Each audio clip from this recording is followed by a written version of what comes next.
Now, in my opinion, we LEGO fans take our smaller sets for granted. We, with newer, bigger, and more expensive sets, I feel like those sets are the ones that get all the interest from LEGO fans.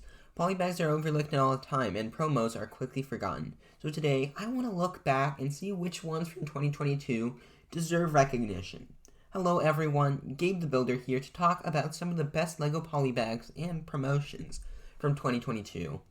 Now, polybags are very hit and miss. Some can be a fun build which comes along with a desirable minifigure, while another one can be some canceled advent calendar mini build.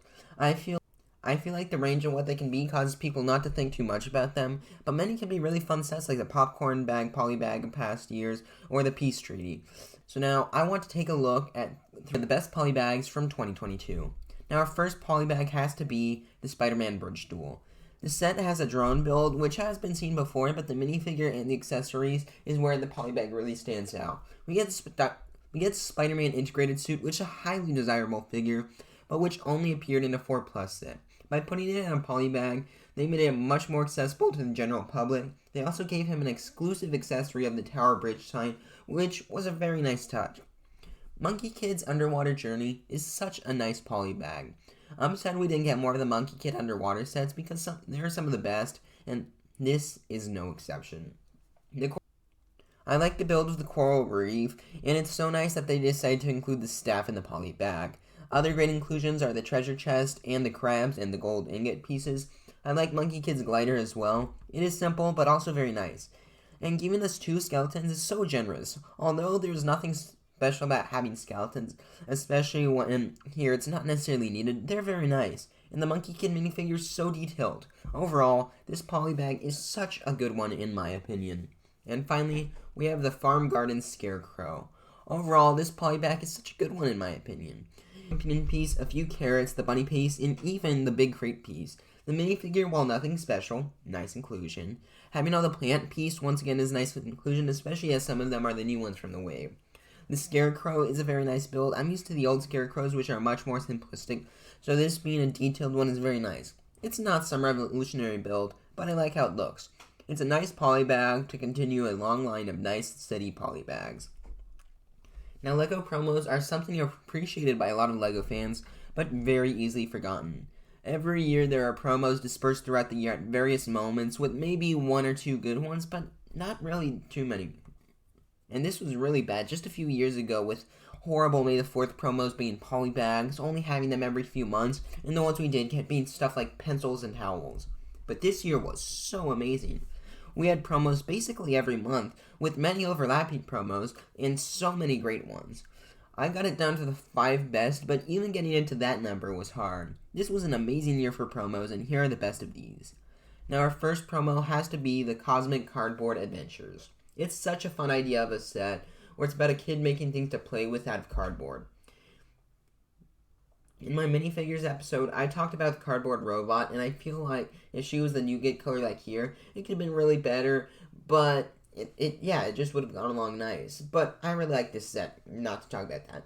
It has a nice feeling of childhood. I love how everyday objects like mixers can be toys and space guns. It does a really great job of capturing the juvenile imagination, and is a really great set. The Winter Elf scene is a very fun Christmas set, in my opinion. It portrays this icy lake where the elves are skating. It has a nice Christmassy feel with the lights and the elves, and it's a nice build. The ice lake it's very cute, it's very nice. I always love how the transparent blue tiles look on any build, and here they really contrast nicely up against the snow. The trees are also nice builds, and I also like the 2D trees, which are more in the background. But my favorite part of the set, and what really ties the set together, is the mountain silhouette in the background. It looks really nice, and with all the elements together, it makes a nice, cozy, and great looking promo. Ray the Castaway is such a good concept for a set. It's about a man getting secluded on a remote island and needing to try to survive. It's a great idea and has a great execution. The little hut is the main part of the set, and it looks really nice. I really like how it's made out of whatever Ray could find, which gives a very unique feel to this set. I also find that SOS out front really funny, but the island on its own still looks really cool. The rockwork and the foliage are really pretty, as does that little bit of green grass. It's a nice little touch, and it really complements the set. The palm tree is also such a nice build and one of the best palm trees we've ever gotten. The minifigure is nice and overall, it's just a nice set. The Forest Hideout is, once again, a fun set. It is a set which celebrates 90 years of LEGO by remaking an old castle set. It is a fun idea of a set, although I would have preferred it being just a regular set you can buy at the store, but either way, it's a really cool one. I like the uniqueness of the forest men's heads in the past due to their black trees, which are portrayed here. It's a big tree, and I love the little bit of blue wood on the top part of the hideout. I really like how we can see the bricks and the blue wood showing how the forest men have taken over the tree and made it a base. The minifigures, while simple, are nice inclusions. They both are nice inclusions, and I'm really glad they made new prints for them, although not necessary. The shields are also nice prints and were not necessary, but they're great inclusions. This is a nice tribute set and stands well against the other castle sets on the market. The Hogwarts Grand Staircase is such a fun set. It is something which we have surprisingly never gotten in LEGO and was captured perfectly. Now once again, it would have made a great set on its own, but still really cool. The staircase on its own is a really fun build. It looks nice and the spinning function works well. The set does a great job of capturing the Hogwarts architecture, much better than in other sets, and I feel like it's a really underrated part of the set. But of course, the standout part of the set are the pictures.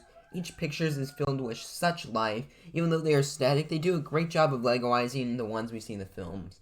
And of course, the centerpiece is the fat lady, and this really ties up great promo together. Anyways, that is it. As far as promos goes, we've had a great year, and although we didn't have too many great Polybags, the ones we have are really nice. Anyways, that's all I have to say. What do you think about my picks? Is there a LEGO Polybag or promo I missed? Let me know in the comments for a chance to be included in the actual brickies. If you want to see the best minifigures of 2022, check out this video.